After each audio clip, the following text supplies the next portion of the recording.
Assalamualaikum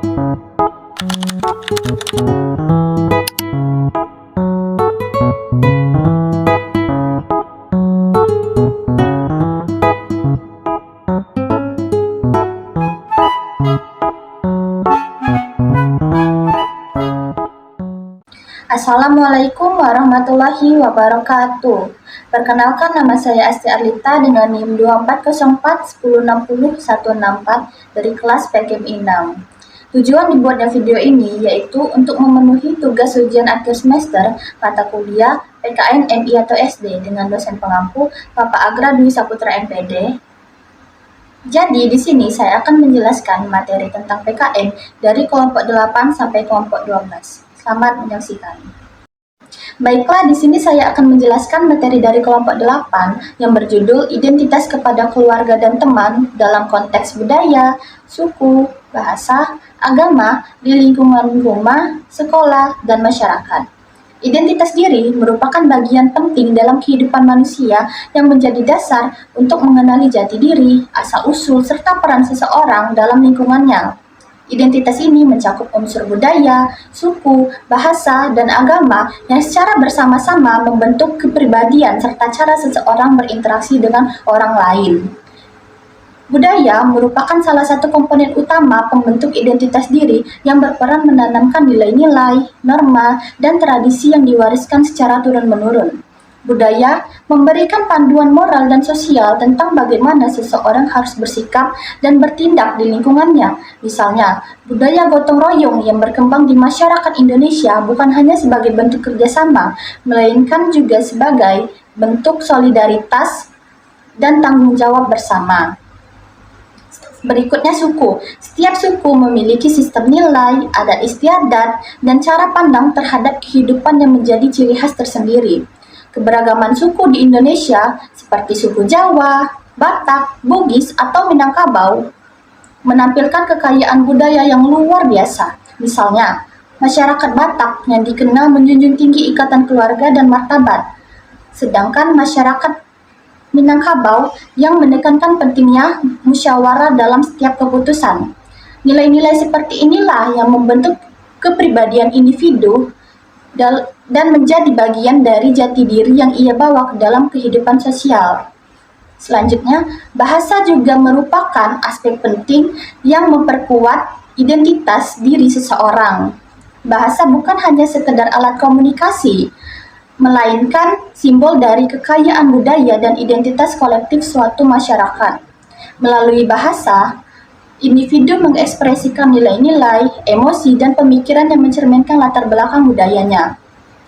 Dan yang terakhir, agama. Agama sebagai komponen spiritual dalam kehidupan manusia berfungsi memberikan arah moral dan etika dalam membentuk identitas diri. Agama mengajarkan nilai-nilai universal seperti kejujuran, kasih sayang, dan tanggung jawab sosial. Melalui ajaran agama, individu belajar memahami perannya sebagai makhluk Tuhan dan anggota masyarakat. Keluarga merupakan lingkungan sosial pertama yang memberikan pengaruh besar terhadap pembentukan identitas diri seorang individu. Sejak anak dilahirkan, keluarga menjadi wadah utama dalam proses internalisasi nilai, norma, dan kebiasaan yang nantinya akan membentuk karakter serta identitas pribadi anak. Identitas diri tidak hanya terbentuk melalui faktor biologis, tetapi juga melalui proses pembelajaran sosial dan emosional di lingkungan keluarga. Interaksi yang hangat, penuh kasih sayang, dan komunikatif antara orang tua dan anak akan membantu terbentuknya konsep diri yang positif. Sekolah merupakan lembaga pendidikan formal yang memiliki peran penting dalam membentuk identitas sosial peserta didik. Di sekolah, siswa belajar mengenal nilai-nilai sosial, budaya, serta norma yang berlaku dalam masyarakat. Proses pendidikan yang berlangsung di sekolah tidak hanya berfokus pada aspek akademik, tetapi juga pada pembentukan karakter dan jati diri sosial siswa agar mampu berperan sebagai anggota masyarakat yang bertanggung jawab. Melalui kegiatan pembelajaran, organisasi siswa, dan interaksi antar teman sebaya, serta didik memperoleh pengalaman sosial yang berharga untuk mengembangkan rasa empati, toleransi, dan solidaritas. Masyarakat memiliki peran penting dalam menjaga dan mengembangkan identitas budaya sebagai bagian jati diri bangsa. Identitas budaya tidak hanya terbentuk dari warisan masa lalu, tetapi juga merupakan hasil interaksi sosial yang terus berlangsung di dalam kehidupan masyarakat. Melalui berbagai kegiatan sosial, adat, dan tradisi, nilai-nilai budaya ditransmisikan dari satu generasi ke generasi berikutnya. Baiklah, selanjutnya saya akan menjelaskan materi dari kelompok 9 yang berjudul Sikap Menghormati, Menjaga, dan Melestarikan Keberagaman Budaya Tersebut dalam Bingkai Bhinneka Tunggal Ika. Keberagaman budaya dapat diartikan sebagai perbedaan dalam cara hidup, bahasa, adat istiadat, kepercayaan, nilai, serta hasil karya yang dimiliki oleh kelompok masyarakat di berbagai daerah. Indonesia adalah negara kepulauan yang terdiri dari ribuan pulau yang tersebar dari Sabang sampai Merauke dengan lebih dari 1.300 suku bangsa dan ratusan bahasa daerah yang berbeda. Kondisi geografis yang luas dan bervariasi ini menjadi salah satu faktor utama yang melahirkan beragam bentuk budaya yang unik di setiap daerah. Dengan demikian, keberagaman budaya bukan hanya menggambarkan perbedaan lahiriah, tetapi juga mencerminkan kekayaan spiritual, sosial, dan intelektual yang dimiliki oleh masyarakat Indonesia. Sikap menghormati keberagaman budaya sangat penting diterapkan dalam kehidupan masyarakat karena Indonesia merupakan negara yang memiliki keanekaragaman suku, agama, ras, dan adat istiadat yang sangat luas. Setiap daerah memiliki ciri khas budaya yang berbeda, mulai dari bahasa, pakaian, makanan, hingga sistem kepercayaan. Jika perbedaan tersebut tidak disikapi dengan rasa saling menghormati, maka potensi terjadinya konflik sosial akan meningkat. Oleh karena itu, sikap saling menghargai menjadi fondasi utama untuk menjaga kerukunan, persatuan, dan kedamaian di tengah masyarakat yang majemuk. Sejak diperkenalkan oleh Kerajaan Majapahit pada abad ke-14, semboyan Bhinneka Tunggal Ika telah menjadi pilar dalam memperkuat persatuan di tengah keberagaman budaya Indonesia. Secara harfiah, frase ini berasal dari bahasa Jawa kuno yang berarti berbeda-beda tetapi tetap satu juga. Hal ini menunjukkan pengakuan atas keragaman budaya namun menggarisbawahi kesatuan yang mendasari identitas nasional. Semboyan ini memainkan peran penting dalam memperkokoh persatuan di tengah keberagaman budaya. Dengan menginternalisasi nilai-nilai toleransi serta saling menghargai dan gotong royong, masyarakat Indonesia dapat hidup berdampingan meskipun memiliki latar belakang budaya yang berbeda. Contohnya adalah adat istiadat, tradisi keagamaan, seni, dan bahasa yang beragam, tapi tetap menyatu dalam kesatuan bangsa. Baik, selanjutnya saya akan menjelaskan materi dari kelompok 10 yang berjudul Karakteristik Lingkungan Rumah dan Sekolah sebagai bagian NKRI dan Sikap Menjaganya. Lingkungan rumah adalah ruang pertama bagi anak dalam mengenal nilai kebangsaan. Rumah tidak hanya berfungsi sebagai tempat tinggal, tetapi juga sebagai pusat pendidikan informal. Di rumah, anak belajar disiplin, tanggung jawab, dan kebersamaan. Nilai-nilai ini menjadi dasar pembentukan karakter warga negara.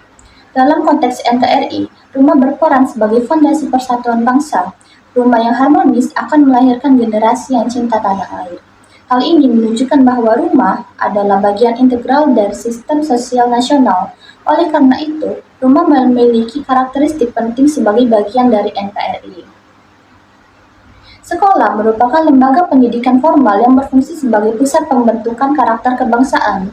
Di sekolah, siswa tidak hanya memperoleh pengetahuan akademik, tetapi juga nilai-nilai moral, sosial, dan nasionalisme. Lingkungan sosial menjadi miniatur masyarakat yang mencerminkan keberagaman Indonesia. Interaksi antar siswa dari latar belakang berbeda melatih sikap toleransi dan persatuan. Guru berperan sebagai teladan dalam menanamkan nilai kebangsaan. Kurikulum sekolah juga dirancang untuk memperkuat identitas nasional. Dengan demikian, sekolah adalah wadah nyata pembentukan warga negara yang berkarakter. Menjaga lingkungan rumah dan sekolah merupakan salah satu wujud nyata terhadap NKRI. Lingkungan yang bersih, sehat, dan tertata tidak hanya mencerminkan kepedulian individu terhadap dirinya sendiri, tetapi juga menunjukkan tanggung jawab sosial sebagai warga negara. Rumah dan sekolah adalah ruang pertama pembentukan karakter bangsa, sehingga sikap peduli terhadap keduanya menjadi bagian integral dari menjaga persatuan dan kesatuan nasional. Yang pertama, kebersihan dan kesehatan. Membiasakan anak merapikan rumah dan menjaga kebersihan sekolah melatih disiplin serta tanggung jawab. Yang kedua, toleransi sosial. Anak yang terbiasa menghargai kebersihan bersama akan belajar menghargai perbedaan.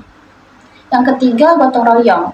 Kegiatan kerja bakti di rumah maupun di sekolah menanamkan nilai kebersamaan. Yang keempat, kelestarian alam. Rumah yang hemat energi dan sekolah yang mengajarkan daur ulang mendukung gerakan peduli lingkungan. Dan yang kelima, tanggung jawab sosial. Siswa yang terbiasa menjaga kebersihan sekolah akan peduli terhadap fasilitas umum. Baik, selanjutnya saya akan menjelaskan materi dari kelompok 11 yang berjudul lingkungan tempat tinggal seperti RT atau RW, desa atau kelurahan, serta kecamatan sebagai bagian NKRI dan pentingnya kerjasama dalam keberagaman. Lingkungan tempat tinggal merupakan struktur sosial paling mendasar dalam kehidupan berbangsa yang berperan menjaga stabilitas sosial dan memperkuat ikatan kebangsaan. Setiap warga negara hidup di tengah satuan lingkungan seperti RT, RW, desa, kelurahan, hingga kecamatan yang menjadi wadah interaksi sosial sekaligus sarana penerapan nilai-nilai Pancasila. Di tingkat inilah, masyarakat berpartisipasi langsung dalam kegiatan sosial, pengambilan keputusan, dan pelaksanaan pembangunan. Unit sosial tersebut membentuk jaringan pemerintahan berlapis yang tidak hanya berfungsi administratif, tetapi juga memperkokoh hubungan antara rakyat dan pemerintah sebagai wujud nyata prinsip Negara Kesatuan Republik Indonesia. Struktur pemerintahan di tingkat lokal merupakan bagian dari sistem penyelenggaraan pemerintahan nasional yang dirancang untuk memastikan pemerataan layanan publik dan meningkatkan partisipasi masyarakat. Pemerintahan lokal terdiri atas beberapa tingkatan mulai dari RT, RW, desa atau kelurahan hingga kecamatan. Dalam praktiknya, RT berperan besar dalam memelihara ketertiban lingkungan. Misalnya kegiatan ronda malam yang dilakukan secara bergiliran untuk menjaga keamanan bersama. Selanjutnya, dalam praktik kehidupan sehari-hari, RW sering menjadi pelaksana kegiatan sosial yang berskala lebih besar. Contohnya, kegiatan peringatan Hari Ulang Tahun Kemerdekaan Indonesia, pengumpulan dana sosial untuk membantu warga yang mengalami musibah, atau kegiatan penghijauan lingkungan yang melibatkan beberapa RT sekaligus. Kepala desa dan perangkatnya berperan sebagai pelayanan masyarakat, bukan penguasa, sehingga orientasi utamanya adalah kesejahteraan warga. Sedangkan kelurahan lebih bersifat administratif karena berada langsung di bawah pemerintah kabupaten atau kota. Namun, kelurahan tetap memiliki fungsi penting dalam mendukung pelayanan publik dan pembinaan kemasyarakatan. Contohnya, kelurahan memfasilitasi pembuatan dokumen kependudukan seperti KTP dan kartu keluarga, serta mengoordinasikan bantuan sosial dari pemerintah. Dalam praktiknya, kecamatan menjadi pusat pelayanan publik bagi masyarakat yang membutuhkan pengesahan dokumen administratif seperti rekomendasi usaha, surat tanah, atau izin kegiatan. Keberagaman sosial merupakan salah satu ciri khas yang melekat pada kehidupan masyarakat Indonesia. Setiap wilayah, mulai dari tingkat RT hingga kecamatan, memiliki latar belakang budaya, agama, suku, dan tradisi yang berbeda-beda. Keberagaman tersebut merupakan wujud dari semboyan Bhinneka Tunggal Ika yang menegaskan bahwa perbedaan bukanlah pemisah, melainkan kekuatan yang menyatukan bangsa. Lingkungan tempat tinggal menjadi cerminan nyata bagaimana masyarakat hidup berdampingan secara damai dengan menghargai perbedaan yang ada. Kerjasama merupakan nilai fundamental yang menjadi dasar dalam membangun kehidupan sosial yang harmonis di tengah keberagaman masyarakat di Indonesia. Dalam kehidupan sehari-hari, kerjasama tidak hanya berarti melakukan suatu kegiatan secara bersama, tetapi juga mencerminkan kesadaran akan bertanggung jawab sosial dan rasa saling memiliki di antara anggota masyarakat. Di lingkungan tempat tinggal, kerjasama menjadi sarana mempererat hubungan antar warga dari berbagai latar belakang budaya, agama, dan status sosial. Melalui interaksi sosial yang harmonis, masyarakat dapat menciptakan keseimbangan antara kepentingan pribadi dan kepentingan bersama demi mewujudkan kehidupan yang tertib dan damai. Bentuk kerjasama di lingkungan tempat tinggal menunjukkan karakter khas masyarakat Indonesia yang menempatkan kebersamaan sebagai dasar dalam kehidupan sosial. Kerja bakti merupakan wujud konkret dari nilai kebersamaan di masyarakat. Kegiatan ini biasanya dilakukan secara rutin untuk menjaga kebersihan dan memperindah lingkungan. seperti membersihkan selokan, memperbaiki jalan, atau menanam pohon di sekitar rumah. Siskamling atau ronda malam menjadi bentuk kerjasama yang berorientasi pada keamanan dan ketertiban. Kegiatan ini dijalankan dengan sistem bergiliran antar warga pada malam hari untuk memastikan keamanan lingkungan. Kerjasama juga tampak dalam kegiatan sosial dan keagamaan yang menjadi bagian dari kehidupan masyarakat. Kegiatan seperti penggalangan dana untuk warga yang terkena musibah, bakti sosial, atau pembangunan tempat ibadah dilakukan secara kolektif. Kerjasama juga berkembang dalam bentuk pendidikan dan ekonomi masyarakat. Warga seringkali membentuk kelompok belajar untuk membantu anak-anak memahami pelajaran sekolah, terutama bagi keluarga dengan keterbatasan ekonomi. Baik, selanjutnya saya akan menjelaskan materi dari kelompok 12 yang berjudul struktur wilayah yang lebih luas seperti kabupaten atau kota serta provinsi sebagai bagian NKRI dan perilaku gotong royong untuk menjaga persatuan dipahami sebagai wujud bela negara. Struktur wilayah Indonesia yang terdiri atas provinsi serta kabupaten atau kota memiliki posisi strategis dalam memperkuat persatuan NKRI. Karena pembagian administratif tersebut tidak hanya berfungsi sebagai batas pemerintahan, tetapi juga menjadi perangkat konstitusional yang menegaskan bahwa seluruh daerah berada dalam satu kesatuan negara. Melalui ketentuan Pasal 18 Undang-Undang Dasar Negara Republik Indonesia tahun 1945, pemerintah menetapkan bahwa setiap daerah memiliki kedudukan yang jelas dalam sistem pemerintahan nasional, sehingga seluruh wilayah termasuk yang memiliki kekhasan sosial budaya tetap terintegrasi di bawah kerangka negara kesatuan. Dengan adanya struktur wilayah yang terorganisasi, pemerintah pusat dapat memastikan bahwa berbagai kebijakan nasional dapat diterapkan secara merata di seluruh daerah tanpa menimbulkan celah bagi munculnya keinginan untuk memisahkan diri atau membentuk pemerintahan yang berdiri sendiri. Gotong royong memiliki kaitan yang erat dengan sikap bela negara karena kedua nilai tersebut sama-sama menuntut rasa tanggung jawab, kepedulian, dan kesediaan untuk berkontribusi bagi kepentingan bersama. Dalam kehidupan sehari-hari, kebiasaan saling membantu dan bekerja sama menumbuhkan rasa persatuan serta memperkuat ikatan sosial yang merupakan bagian penting dari bela negara. Sikap membantu tanpa pamrih, menjaga keharmonisan lingkungan, dan aktif berpartisipasi dalam kegiatan bersama menunjukkan bahwa nilai bela negara tidak hanya diwujudkan melalui tindakan formal, tetapi juga melalui perilaku sederhana yang menegaskan kecintaan terhadap tanah air. Upaya menjaga stabilitas sosial tidak hanya bergantung pada kebijakan pemerintah daerah, tetapi juga membutuhkan keterlibatan aktif masyarakat dan pemerintah daerah. Upaya menjaga stabilitas sosial tidak hanya bergantung pada kebijakan pemerintah daerah, tetapi juga membutuhkan keterlibatan aktif masyarakat dan organisasi sosial. Dalam konteks ini, kerjasama antara pemerintah daerah dan organisasi seperti Pemuda Pancasila menjadi bagian penting dalam menciptakan lingkungan yang aman dan tertib.